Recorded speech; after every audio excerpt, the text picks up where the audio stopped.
నా కలే ఇలా నిజాలుగా నిలుస్తూ ఉంటే, నా కథలనే కవితలే పిలుస్తూ ఉంటే, ఈ వరాలుగా ఉల్లాసమే కురుస్తూ ఉంటే, పెదవికి చంప తగిలిన చోట పరవశమేదో తోడవుతుంటే, పగలే అయినా గగనంలోన తారలు చేరెనుగా.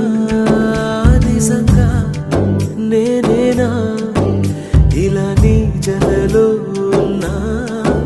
ఇదంతా ప్రేమేనా? ఎన్నో